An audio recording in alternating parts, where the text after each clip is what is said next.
Throwdown Nation, we are live.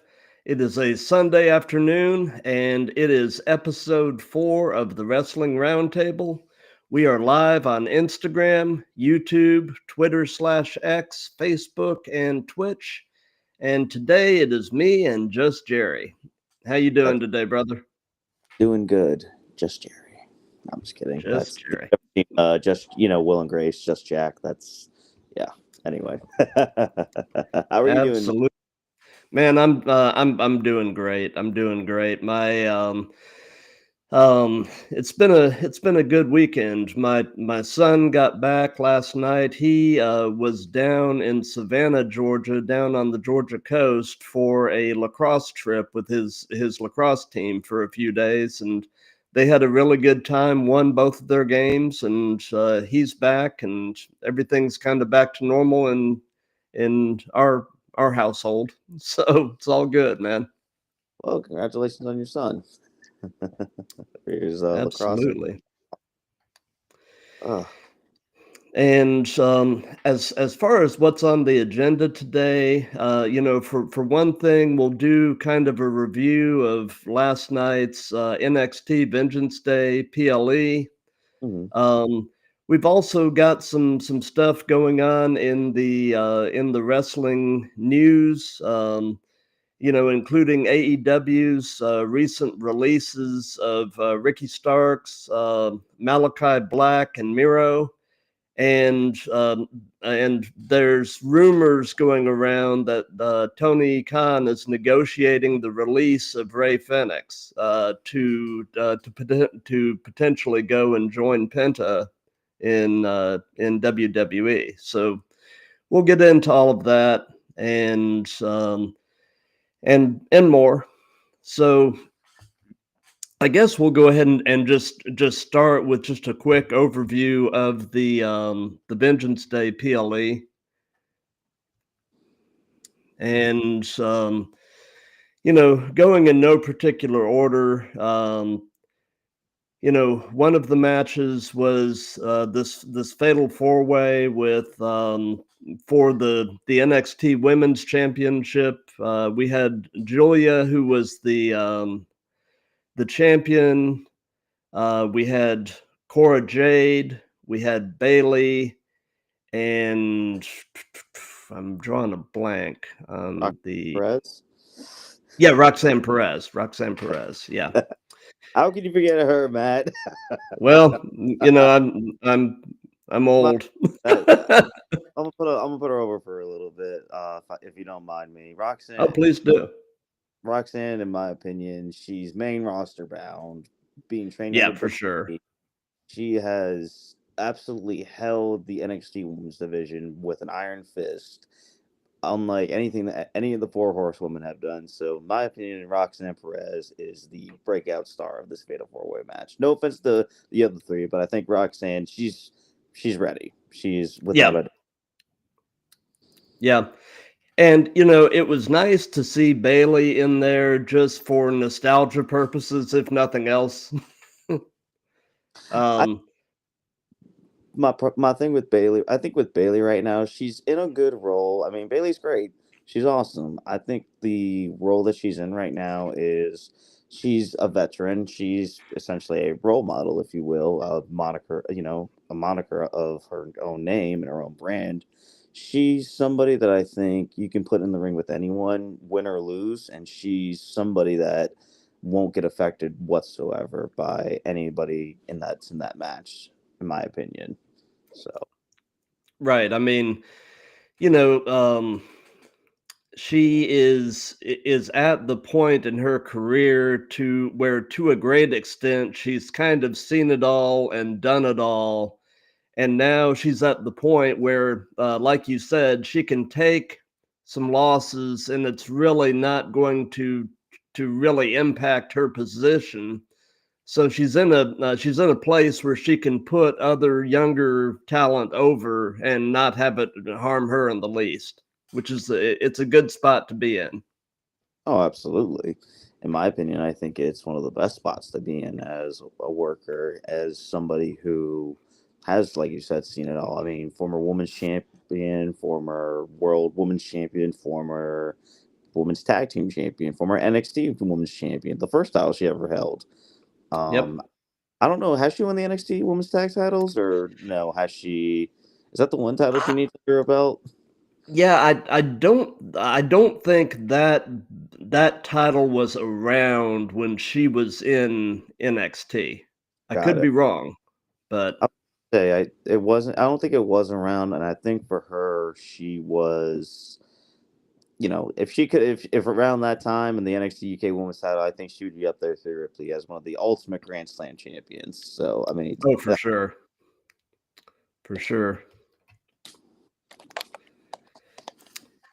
So moving on, we had this pretty violent banger of a match between Ethan Page and Javon Evans, and I am a huge Ethan Page mark. I am so glad to see him getting his due in WWE. Whereas when he was in AEW, that they just never could seem to figure out what to do with the guy, and that just blows my mind because his stuff in TNA was great. His work with Josh Alexander in the North and just everything else.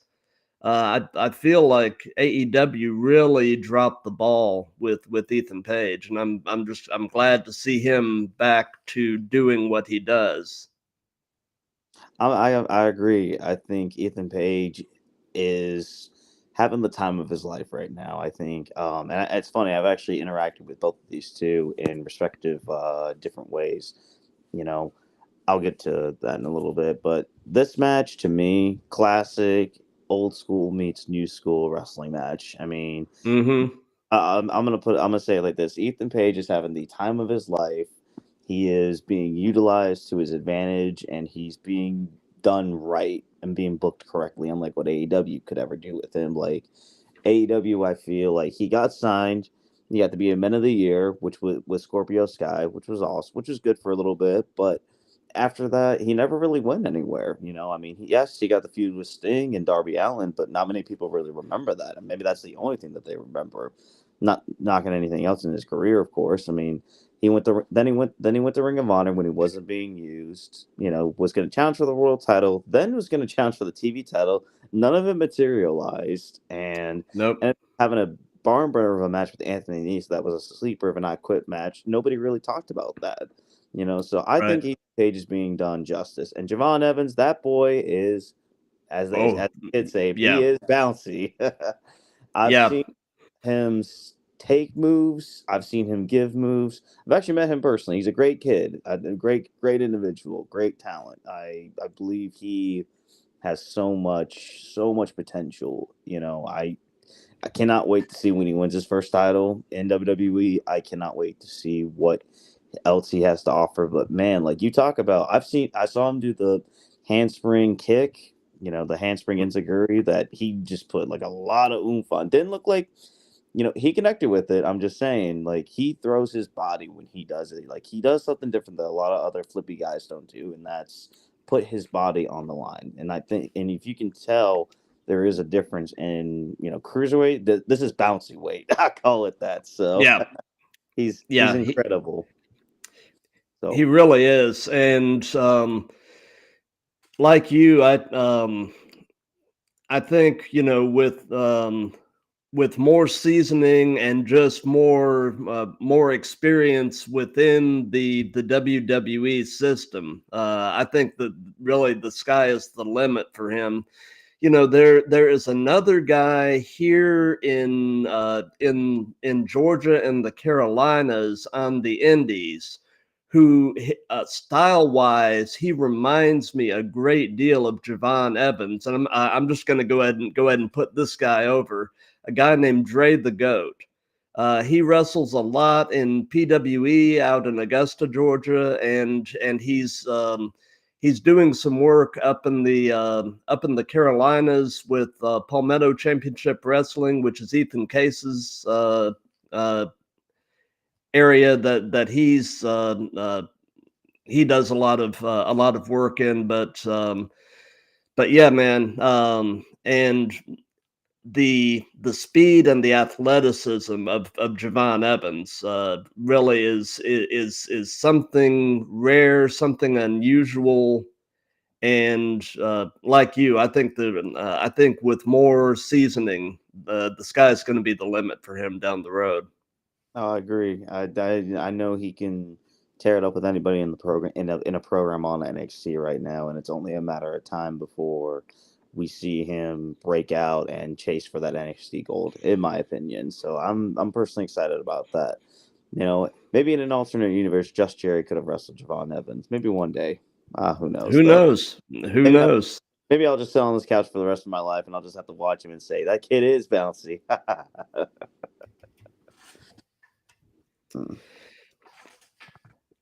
This Oh, this match I went into with not a ton of expectations, but this match was actually maybe my favorite match of the card. I love Axiom and Nathan Frazier, and I was familiar with Josh Briggs, but not so much with Inamura. But man, those four guys had such good chemistry together in the ring mhm. that it made for a really entertaining match. And then the end with this new faction coming in and kind of just laying waste to everybody was an interesting twist on the whole thing. Yeah, I went into this match. I didn't have high expectations, nor did I have low expectations. I knew this was going to be what it was going to be, and it was Japanese style meets high flying style. Fraxium are killing it in the NXT Tag Team division. They are one of, if not the tag team, in a very long time to be putting their bodies on the line. Not only that, but doing double duty as well. My God, like they are putting their actual body. They are literally killing themselves in the ring, Matt. They are Mm-hmm. putting themselves out there to where every week it's a new body part that's injured, but that's how freaking good they are. Like that is incredible to do that as a tag team. You don't really see that often in tag matches where the guys go into a match are putting their bodies on the line as hard as they've ever done. you know they're special, and I cannot wait to see individually what they can do after as a tag team. I do see them holding the tag gold a little bit longer.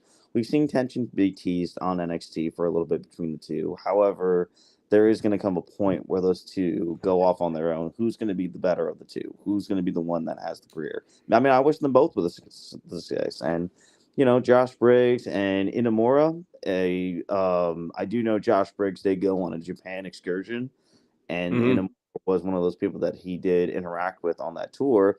I don't know a little bit. He was one of the great Muda's proteges in Japan, and I could see. This is my first time ever seeing him wrestle. I'm sorry, people. I have a hard time watching. I'm not saying I don't watch Japanese wrestling. It's just I haven't had time to put it in my schedule to watch it. That doesn't mean I don't respect it. Inamura, to me, he brings a style that is so unique. He looks like a freaking sumo wrestler, and he's good. Yeah. He's really, really good. And like this match blew me away. You saw the flips, you saw the strong style. You got to see stuff that I felt where Josh Briggs. There was a spot where I think it was Axiom that was on the top rope, and he picks him up, goes for a goozle, choke slams him. No, it was Frazier. Excuse me, it was Frazier on the top rope, choke slammed the son of a gun right on to Axiom. It was great. It was awesome. Um, there was that. There was so much that they put in such a small amount of time too. If you notice that was kind of one of the shorter matches on the show, and Yeah. they really brought it. I loved it. I loved it. And then, do we have to talk about this segment, Matt? About the new Shield? Do we have to? I'm not knocking them. I want to see what happens. I do. I've seen all the comments. I've seen the hate. The new they call it Timu Shield. That was what was Yeah. and stuff. But I don't know. I want to give it a chance. I want to give this a chance. Yes, I see what they're trying to do. I see what's happening, and there's a lot of contrast that we can compare to them and the Shield. But that's the thing: we compare people so many and put them on a higher standards. Like just recently, Penta, he was put on a pedestal to be the next Rey Mysterio. No, he's the first Penta, and Exactly. he is somebody that is etching his name in stone. He is putting him out there, putting himself out there to become something greater than what I think many people are undermining him for. With that Right. being said, these guys, they have a lot to learn in Yeah. a short amount of time. There's presentation wise, they look good. I'm not saying Yeah. that, but but there's something that just didn't connect with the audience. Like the music, the lights going out and stuff like that. It felt like you were trying to process a movie, but the movie had so much dialogue talking over it. It was like, I'm talking right here, right now about one thing, then another thing's talking over it. It's like that's kind of what it felt like to me. And it didn't connect maybe with me. Maybe I'm wrong here. Maybe that wasn't what I was supposed to interpret it as. I'm possibly wrong. You know, I've been called dumb too many times in my life, so I don't want to be called dumb again. So that's just my opinion on it. I want to give it time. I do, and I know they come back later, which we'll talk about in a second, of course, on Right. the table here.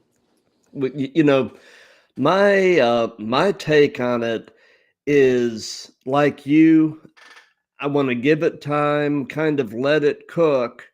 If it were still the WWE under Vince, I would immediately be throwing the off switch. But it's the new regime. It's under Hunter and Sean. I'm willing to give it the benefit of the doubt and see where they go with this, see what they do with this. I mean, if it works, it's a chance to make 4 new stars. Uh, if it flops, it ends up basically being retribution over again. So, you know, uh, time will tell. Oh, I agree. I say let's give this time. It isn't. If this is a Vince McMahon thing, I mean, I'm pretty sure we would be hearing, "Oh God, they're great. They're huge. Yeah, They have so this is much." great shit. But look, give them a chance. I think Dion Lennox. I think to me, he kind of sticks out a little bit. I like his size. I think he's got a natural charisma. He has something that I feel many people might be invested in. Like he's kind of the one that I'm paying attention to a little bit more. So I don't remember who the other three were. Do you know? Did you by chance catch the other names of else was um, in that segment? one one was Osiris Jackson, I believe. The other two, the names are escaping me right now. Wow. To, Let me use the Google machine here real quick. I was gonna say I think presentation wise it looks okay, but yes, if this was under the Vince McMahon regime, it would have been forced down our throats. It would have turned, God forbid if it does. I hope it doesn't turn into that. Another retribution because that is to me the standard of worst factions you could possibly have yourself attached to, and this might even be lower than that. This might even be higher than that if they impress the Shield. I mean, for crying out loud, like they made a presence. I'm not saying they didn't. I think it's just because people aren't used to they're used to names. The audience is used to knowing the names of guys, and I think maybe we might Right. get added into it. Maybe we might not. Maybe we might just see these guys grow on their own. Let it materialize. I mean, hell, when the Shield debuted back at Survivor Series in 2013, there was a standard. Many people were surprised by it, but you knew who Seth Rollins was. You knew him Yeah. as Tyler Black from Ring of Honor. Dean Right. Ambrose. Obviously, you know him as John Moxley, now killing it in AEW, for crying out loud. Yep. Yep. Aside from Yep. the Yep. storyline that he's in in AEW, but in Roman Reigns, I mean, look who we're talking about here. We're talking about the Tribal Chief. Yep. there's a lot of stuff there that's, you know, let's give this time. Let's not put a label on this already before anything happens, Let's give it let's give it time, people. I agree. And the names Osiris Griffin, Saquon Sugars, Dion Lennox, and Cutler James. Oh God. My God. Not a knock on their names, but Sugars and what was the other name you said? Let's see here. I got Osiris Griffin, Saquon Sugars, Dion Lennox, and Cutler James. interesting. Okay. All right. All Yeah, right. yeah. Any backstory on them? Anything that they've done of note? Is there Um, Not that I've seen. I'm guessing these guys are either in the portion of NXT that has not yet come to TV, or these guys are green as grass, and I really don't know which. So interesting? Okay. Well, you know what? Let's give this time. Let's give it a month, maybe yeah, a few weeks, and when we come back on here, and we can see how this is going for them. So we might even absolutely. talking a different story. We might even be feeling bad about the names that they've been given. I mean, that's just what you are. But and that's the thing too. Like names are drawn out of a hat, or it could have been on a billboard or something like that. It's Yep. one of you can't knock somebody for their name. Like I said, Right. I get knocked for my own name. You know, I can't really speak about that name, of course, at the moment. But I will say, when I was called that, I got a lot of flack for it. They said, "Oh, your Z's too gimmicky. You've got, a gimmick that doesn't work really, or yada yada." And like, no, like my name didn't bother me. I mean, I got to be in the ring with some of the best, and I'm not saying that, because of my name that I'm not saying I'm high and mighty or anything about that. I'm just saying like a name shouldn't be defined in your character, in your persona that you're Right. trying to do. Like it's what you make of it outside the ring that connects with the audience. That's special. That's something that, in my opinion, name is a name. It doesn't matter what you're called or who you're called. You could be called Joe the mailman, or Petunia the princess. It doesn't matter. Like Yeah. you could be called any of those names, but you could still have a bigger connection with the audience with that gimmick. It's how you're giving it. You know, Absolutely. Well, moving on to this next match, we had Trick Williams and Eddie Thorpe in a strap match. And the ending kind of surprised me a little bit. I was actually kind of surprised they put Eddie Thorpe over. And I'm thinking this is probably Trick Williams's swan song in NXT. I'm predicting we see him this week either on Raw or SmackDown, and this was him putting Eddie over on his way out. What do you think? I didn't connect with this for some reason. I really didn't. Like, I don't know if it's Eddie Thorpe. I don't know if it was because it was a strap match, which is something that you want to see. In my opinion, I'm not saying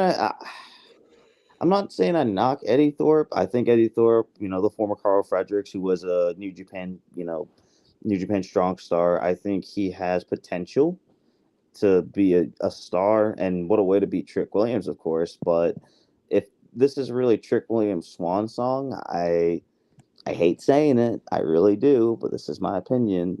It was a bit of a whimper.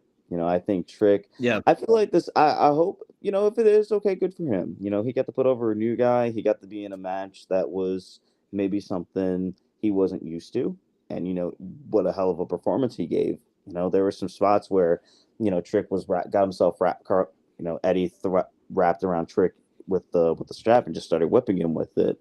That was you know there was so much. I think it was more focused on wrestling than it was like an actual strap match, because if strap matches tell a story, and it's one of those things that over compensates itself for being a gimmick match. It's a gimmick match that you want to see. You want to see people get whipped at the strap. You want to see people, and I'm not saying that they didn't do a good job with it. I'm just Yeah. saying there's a connection with that match that many people gravitate towards. Do I think, you know, not a bad match, but I don't think the right people were in the correct match. Like Eddie Thorpe, I don't know if it's the promos. I don't know if it's because he was downplayed for such a long time in NXT, and this isn't out of nowhere kind of deal. I think he's just now breaking out, which Yeah. feels weird. But time will tell with Eddie Thorpe. I hope this isn't Trick's swan song. You would want somebody to go out on a high note, but then again, Carmelo Hayes and Trick Williams, they did end at Stand and Deliver. Carmelo Hayes is on the main roster doing, he's killing it right now. Wrestling Cody Yeah. Rhodes, wrestling R-Truth. I think that there's a lot of there's a lot of room to that. We'll see. But to me, this match just didn't do it for me. I don't know why. I agree, and I'll agree with you as well. Eddie Thorpe has yet to connect with me either. I mean, and I think some of it is I don't feel like any of us really know who Eddie Thorpe is. I think there has been a deficit in character building with him. He's just kind of this guy. And, hopefully, maybe this is the start of something for him where the world can really know who he is and what he's capable of. But I mean, I like you. I actually hope this isn't Trick's swan song in NXT, but I also feel like there's not a heck of a lot left for him to do there. And, losing to Eddie Thorpe, if he sticks around in NXT, it kind of puts him in a peculiar position because where does he go from here? I Right. don't know. That's my thing. Like, who did this benefit? Who did this really Right. benefit match? I'm not trying to say that Trick, or Eddie did a bad job. I think it was just, this could have been a different match. Like, if it was a street fight, for example, or heck, you could have even done the NXT Underground match. I would have been okay with that. I would have perfectly been okay with that, because Trick obviously did a boxing match with, what was it, Wesley? I think it was, who was? Yeah. And Eddie Thorpe, obviously, we know what he is capable of doing in NXT Underground matches. Like, to me, that's what it should have. That's what it should have been, in my opinion. If it was Trick's swan song, and I would have heck, I would have been okay if they shook hands afterwards. Hell, that would have been like Yeah. a perfect way to send off Trick. But I think we're gonna see it in NXT. I think we're gonna have one more week of him coming there, and then maybe he might get his win back. We'll see. But if that happens, then it undoes what you did for Eddie Thorpe and trying to put him Right. up. I maybe over time I could see Eddie Thorpe diving a little bit more into the Native American stuff. I'm not saying put him in. I'm not saying Tatanka. I'm not trying to say that at all. Yeah. Absolutely not. That is not what we want to see, of course. I'm just saying for him, I think you could dive more into the history of the Native American heritage. You could see him become more aggressive in that manner. Maybe you even grow him to where he has roots dating back to all the way to the 1800s, and maybe he kind of embraces that. Like I said, not Tatanka. I'm just saying he showcases a more of an aggressive style, which we know he's capable of doing. But again, it's the promos, it's the vignettes. It's also about, like, he has the wrestling now. It's just he needs something to connect with the audience to where it gets him to that pedestal, because that's a big spot to fill for somebody that, if Trick Williams goes up to the main roster, where do we see Trick Williams go afterwards? I know that's a side question to talk about, but where Eddie Thorpe putting in that position, that's a big spot to fill. Like, I call him the Shaquille O'Neal of NXT. Like, that's the Shaq spot. Hopefully, if he Yeah. fills that role in good, then time will tell. I agree. I agree. And then we had the main event, which was more or less kind of a handicap match. Obafemi against A Town Down under, and you know, um, It was okay. In my opinion, it was okay for what it was. You know, it definitely showcased Obafemi's strengths in terms of his physicality, his presentation, and it let Waller and Theory kind of do their thing. Sort of, there were moments where they were their typical kind of silly together type of thing, and then they continued the split storyline, and I'm hoping this is finally them pulling the trigger on splitting those guys up. I think it is, because I mean they've done well as a tag team, but I think they are both pretty talented guys, and putting them apart now, I think, is the logical next step for both of those guys. Um, I see them transitioning Theory to a babyface and probably keeping Waller as a heel. But I don't know. And then we had Timu Shield, or whatever we want to call them, intruding again at the end. Um, I almost felt like one appearance was probably plenty for those guys. Bringing them in twice, I almost fear that they're trying to sort of ram them down our throat. But I don't know.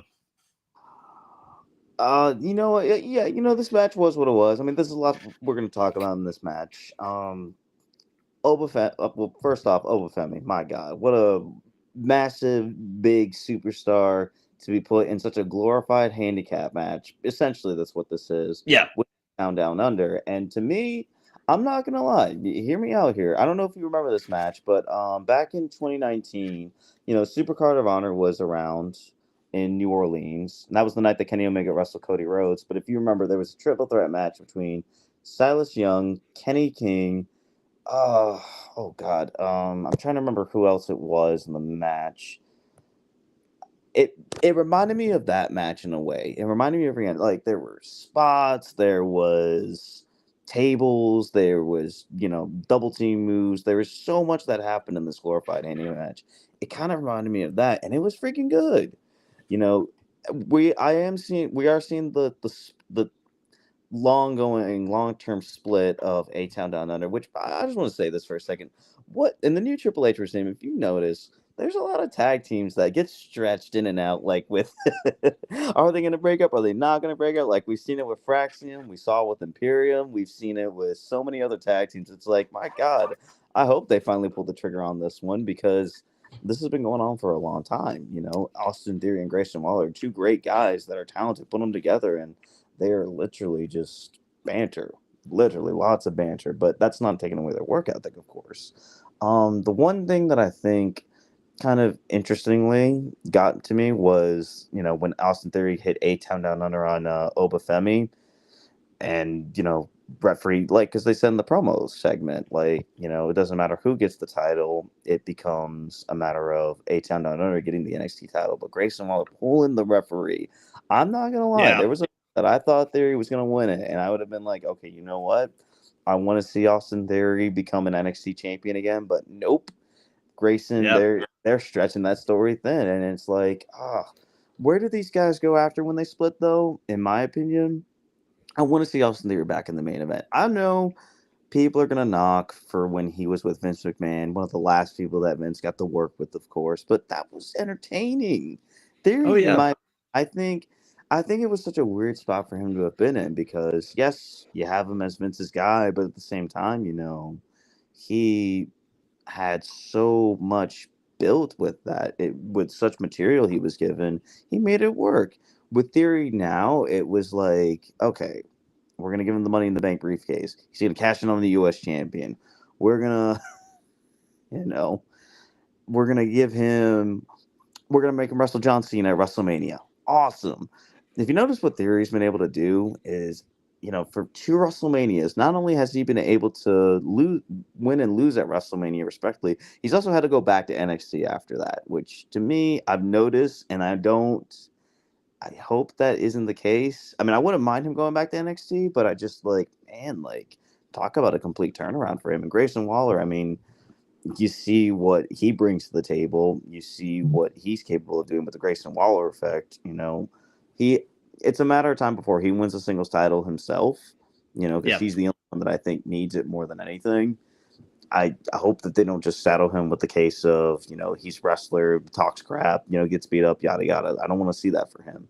Obafemi, I've said it before and I'll say it again. What a star! What a star! Like I said, and this was a glorified handicap match. This was, Yeah. but they got to put some different elements into it, and that's what I liked about it. So there was a car crash style triple threat.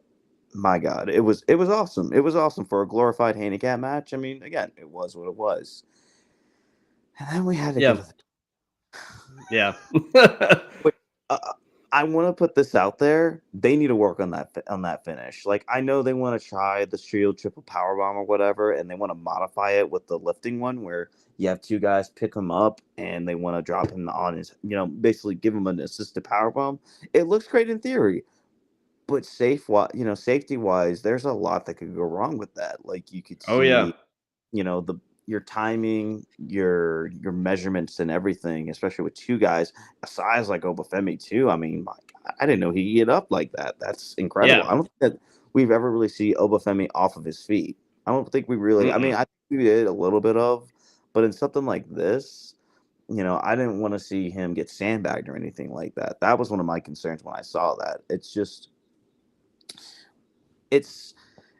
it was scary, but I mean, thankfully he seemed fine afterwards. But it's just with something like that, there's I hope this isn't something that they force down our throats, and that this isn't their finisher. If it is, there's a lot of work that needs to be done on it. Maybe a smaller guy could take that, like a Javon Evans, or even Yeah. heck, even a Page. I would have been okay with, but in this case, it was one of those things where I hope they don't force it. I hope it isn't one of those things that becomes in the know with their finish. I think they need to work on it, and I also think that there's a lot of growing room to do. Like I said, this is just something that they're starting out to do. They have a lot of work that needs to be done. I mean, Yeah. for crying out Yeah. loud, like names, and we could talk all day about their And names. hopefully if this is something that they are sensing is not really working, hopefully they pull the plug on it sooner rather than later, and don't let it drag on.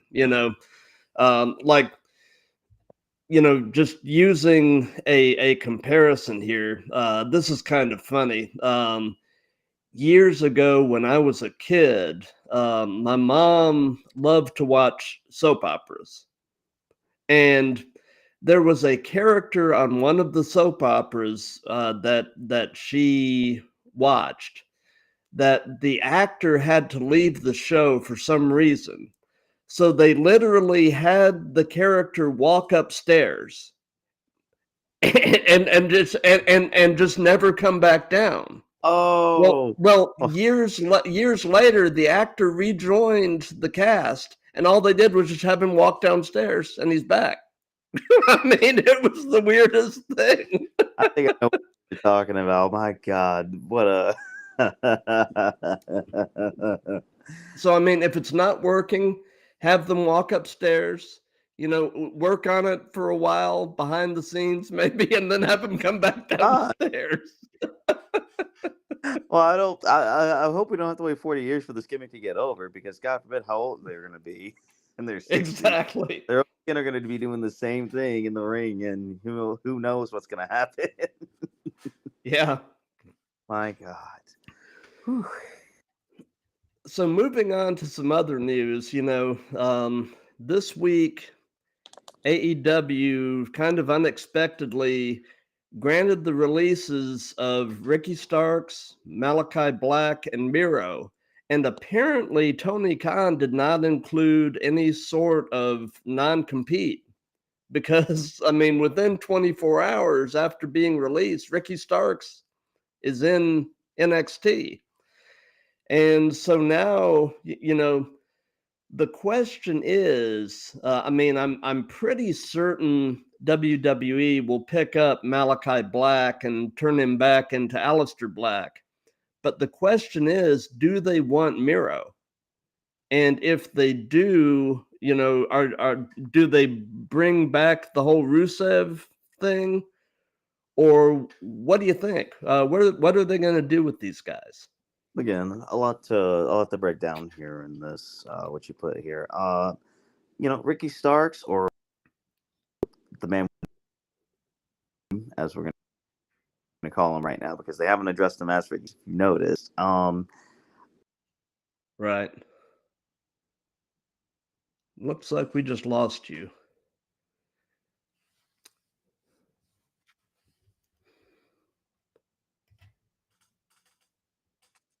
Yeah, on the air? I think I think we're good. I think something happened, but anyway, we're back. It's the Shield. They're trying to get our connection back. They're trying to break our connection right now as we speak. Probably. They're No messing doubt. with the phone. No doubt. Oh no! Oh, shit! This is Retribution 2.0. Shut it down. Yeah. We're being hacked. We're being hacked, man. Blame Mustafa Ali. Oh. He's the hacker. Oh no! Don't come after. He has a new faction now. All right, he has a couple of great hands. Yeah. So just be careful. I want to say something about Mustafa Ali for a second. I'm happy for him. I'm very happy. I am too. I think I love the gimmick that he's running with too. It's awesome. I'm excited for it. I'm happy to see where this goes. I mean, he upgraded the good hands to the great hands. I mean, he's already making big moves than with our own president right now with the tariffs that we got going on. So I mean, I'm all for Mustafa Ali. Let's make Mustafa great again. Damn it. I absolutely agree. And he is he's one of these people, kind of like I'll say in the same ilk as like a Karrion Kross. The guy is very creative, very inventive, and I feel like they're finally letting Mustafa do the creative things and character development that he's capable of, and they're letting him do his thing. And and like you, I'm thrilled for the guy and really hope the best. I do too. I'm personally excited for what's to come for Mustafa Ali in the near future. I think we could see him as a world champion in TNA. I think that's what's for going. Sure. He went on a banger run with the X Division title. It's only a matter of time before he becomes world champion. I mean, I want to see that. I personally do. But back to the man with no name, aka Ricky Starks. Yeah. I think it's awesome. I see him, to me, in my opinion. I whatever name they give him, let's just hope it's not like any of the names that on Timu Shield. I think we top that enough Shield right now on this program. Yeah, we don't want him to be Ricky Sugars. No. O'Shea Jackson Sharks. Boy, no offense to O'Shea Jackson or O'Shea Jackson Jr., Ice Cube, and I No. Respect to them. No, I think Ricky, to me, there's so much with him that AEW never got to utilize. Stevie Richards said it on his own podcast, like vignettes were never utilized, material, creative, whatever it was. I think now with Ricky, there is that opportunity to do that. And I do feel like, in my opinion, where I see he's going to be one of the flag bearers of the new NXT. I do see that 100%. I do see that. I see him with Ethan Page in a feud. That has to happen. Obviously, that needs to be a thing. NXT title, I think, is he the one to beat Obafemi? I don't think so. Maybe I'm wrong. Maybe I'm wrong on that one. I do see Ricky eventually becoming a champion, whether it's the North Hmm. American Championship, whether it's the NXT title, maybe if they sell him with the tag guy. I mean, he can really be put in a position where he's done it all, made it all happen, but he's a solo star. I hope that they give him that. I do want to see him as a flag bearer with Ethan Page. I do want to see them kill it in a feud, in my opinion. So there's so much with Ricky Starks that they've already done to make him a star than his whole AEW career.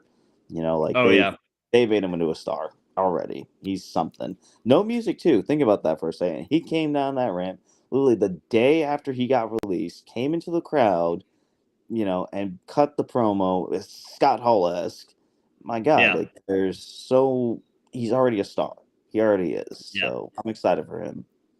Malachi absolutely. Black, is that what you is that was that the next one Yep, you said? yep, Um, Malachi, I think he goes back to Alistair for sure. yeah. I see him with the character that stays the same. I think that's going to be state put, but I don't see him going to the main roster though. And here's why. I'm going to put a little spin Okay, on this. I see him going to NXT.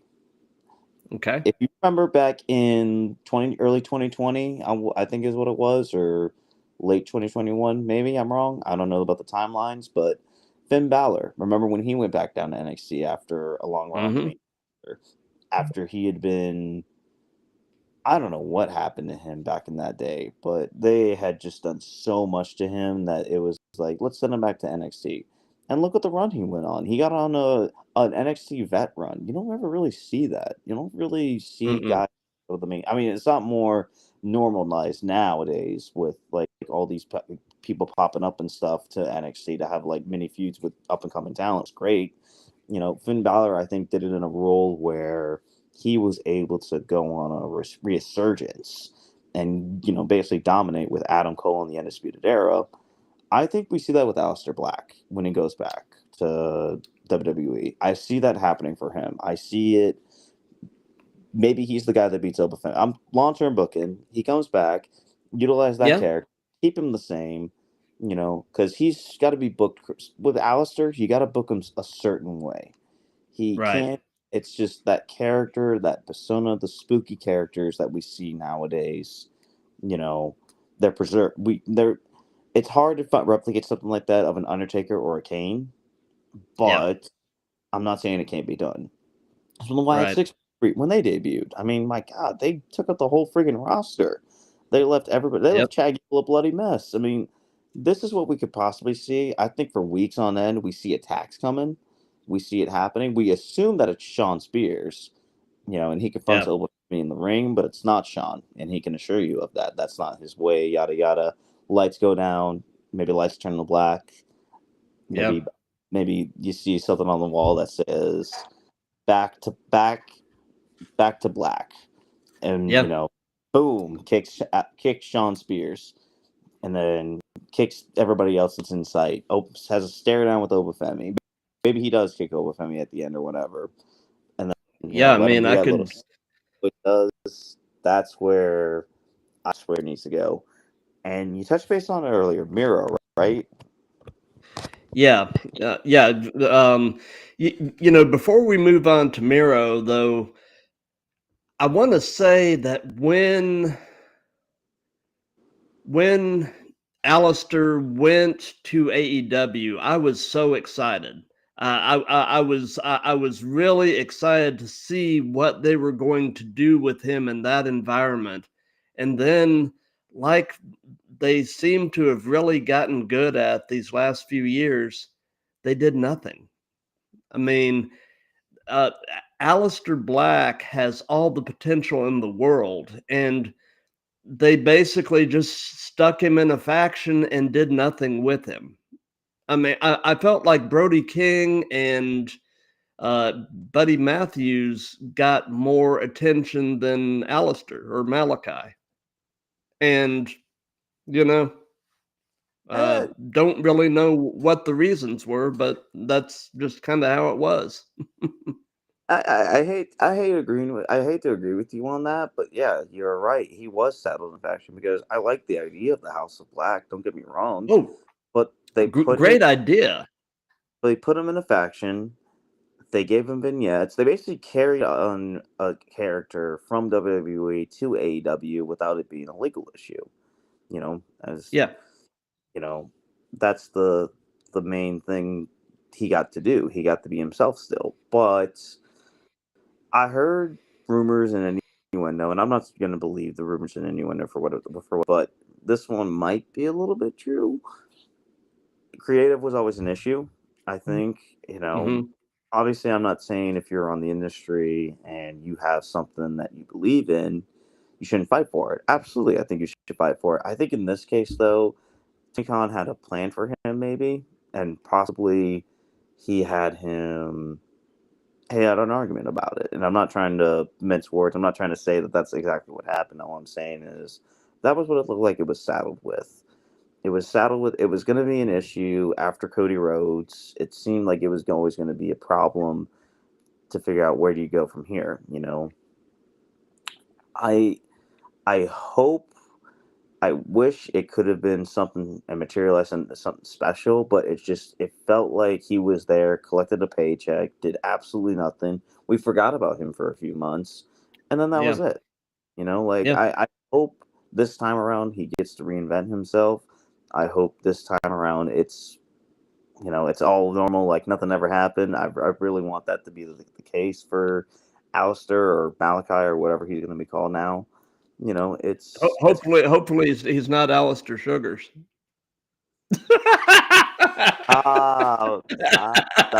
Stop. Oh, oh gosh, Sugars. Sugars is a name in wrestling. Wow. Then again, there was, I mean, Sugar and Swirls. That could have been my name. Oh God. Okay So then. anyway, All right. on to Miro. Yes, on the Miro. Miro, I don't. I think this time he gets booked right, and here's why. I don't see him coming back with Lana though. Maybe they will. No. I could see it. I mean, I know their ex-wife and ex-husband, but they are really good friends still. I could see that materializing, and I could see that being a thing of what what once was. It could history repeat itself twice. I think so if it's done correctly. And I think with Rusev Day, the problem was it got on its own, and it was under the Vince McMahon where, you have this imaginary brass ring that you can grab. Yes, we tell you, I tell you to grab that all the time. Grab the brass ring, damn it. But once Yeah. Miro did, or Rusev did, excuse me, I think that was when, Vince was trying to shut him down completely. Like Rusev Day in 2018, that was one of the hottest things at that time. Little story. I went to New Orleans for WrestleMania 34. I'll never forget this. I was walking down, me and my friends, we were going through NOLA, and when we were going through the town, there was a bar that was playing nothing but wrestling themes. And when we went Hmm. in, they were playing Rusev's song, and all you hear is Rusev Day, Rusev Day. And I was like, oh my God, this is the greatest thing ever. And then they had to play Roman Reigns thing, which at the time the big dog was not really No. we don't talk about that era, all right? Roman Reigns was Right. the tribal chief then, he was the tribal chief now. Enough said. No, Yeah. no, but that that had so much, and it was at a WrestleMania. It was at WrestleMania where he got to be at the biggest stage of all, and he should have been the U.S. champion. Again, Jinder did deserve the title after a long run as a consensual prize for losing the WWE title, but Rusev Day was hot, and they should have capitalized on it, and they did it. This time, Yep. I do see them capitalizing on it. I do see Rusev Day making, every day's going to be Rusev Day again. And I feel like so. That's my opinion on it. Yeah. Of the AEW releases, to me, Miro is the biggest question mark because I don't know where he entirely fits in the current WWE landscape. So I'm almost wondering whether Miro potentially goes to TNA. I could. And maybe does some work there, sort of reinvents himself, because I mean the guy has not wrestled in quite some time, so get his feet back under him, kind of reinvent himself, and then maybe, under the cooperative agreement, he ends up, crossing back over to WWE at some point in the future. I Oh, just don't know. I just don't know if there is a place for Miro in WWE right now. But I could be you know, persuaded otherwise. So you know what I think they should do, and if you really want to capitalize on the man with no name in NXT, I think you recreate the Outsiders with those two. I think let now him that's interesting. let him come down. Let the man with no name keep coming down. He's gonna sign. I think for weeks on end, he should go in and sign the contract. No, I don't think he should sign the contract. I think it should be a thing where it gets thwarted every time. Maybe he holds the contract up. Ricky takes the Yeah. contract, holds it up, and he's gonna think about it, and he's gonna walk up the ramp. Oh, that's weird. Why would it ends on a cliffhanger? Next week, we see Ricky Starks back in the crowd holding the NXT contract. You know, I'm not going to be put in a position to where I was held down before. This time around, I make the rules. It's my decision making, whatever it is. I like that. Ava is having a hard time trying to get her to sign it, and then eventually you see, maybe Ricky takes the contract, maybe he rips it up, maybe he actually does sign it. I mean, it could be a thing of where eventually, you know, it leads to on end where he's feuding with the commentators. Maybe he's feuding with Booker T because there's history with him and Booker T. Maybe on end it's like, there's an issue, like, Booker's going to get the headset off. Maybe weeks on end it builds up to that. Then Ricky, backs away a little bit, but he's got a smirk on his face. He backs away. Booker's going to get in his face. Bah! Here comes Miro. Or the Yeah, other man, no name. And it's like, we go on end with that. You almost book them as that team, which would be cool. it would be. That would be a different dynamic. It's a spin on the guys that were in AEW that never got their just due. This time around, they're coming back, and there's history with Miro, of course. So Well, um, going along those lines, potentially you could put Starks and Miro together with Sean Spears because all three of them were underutilized mm, in AEW. interesting. That Yeah, could be, or actually no. What about Lexus King? What about Lexus King? That that that not doing it. that He's too. I that mean, that I feel could be a thing. I don't know. Maybe it's all four of them, and they get to go. They are. Oh God, they're almost like it's almost like the Natural Born Thrillers. What could have been with them? They're guys that were yeah. held down in a different company. This time they're running roughshod around the place. So who knows? Maybe that could be the thing.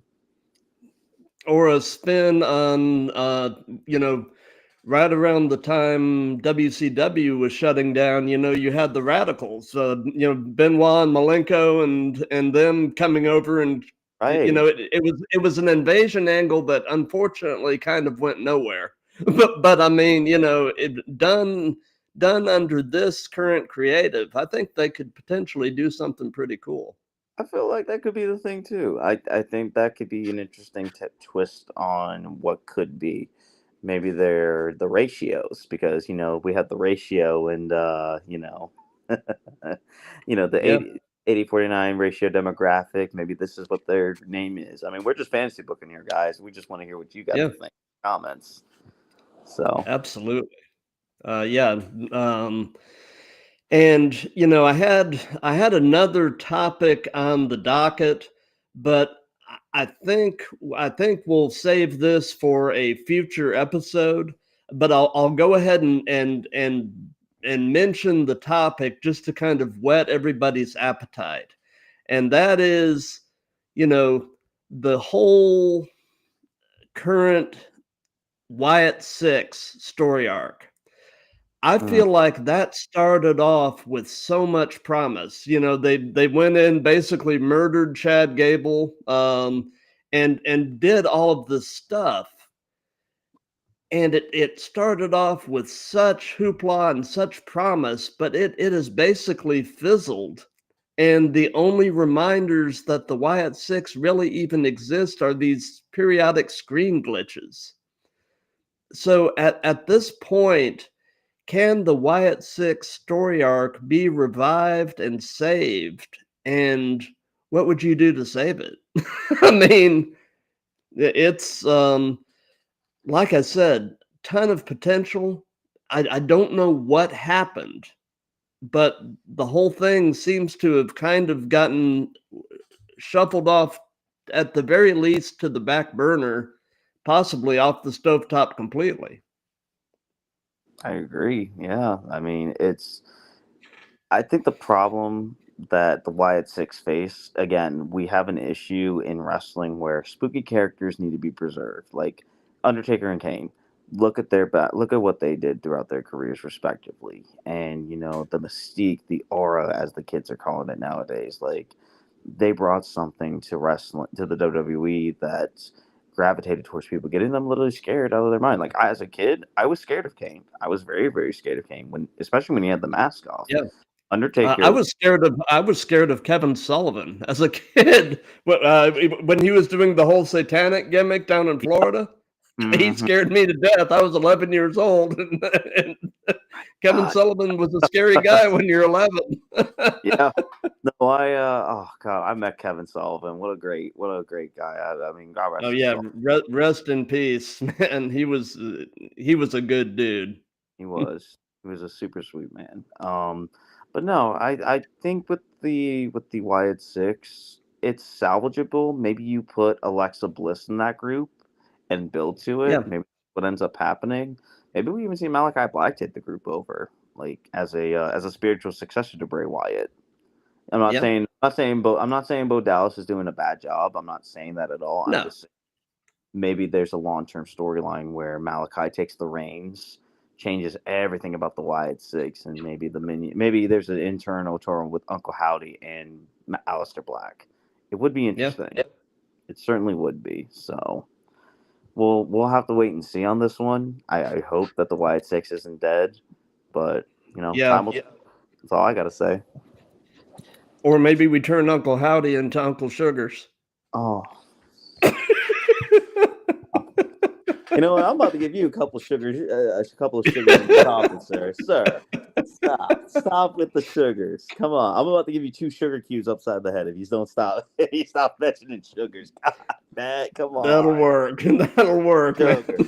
And on that note, On that note, this has been a blast, Mr. Just Jerry. mm-hmm. And we will be back at some point in the near future. We're doing these on a semi-regular basis, kind of as events and as shows warrant. And we look forward to seeing you guys real soon. As far as what's coming up on the Throwdown, tomorrow night at 8 p.m. Eastern Time, I'll be with episode 85. I've got a wrestler out of Utah, Alex V.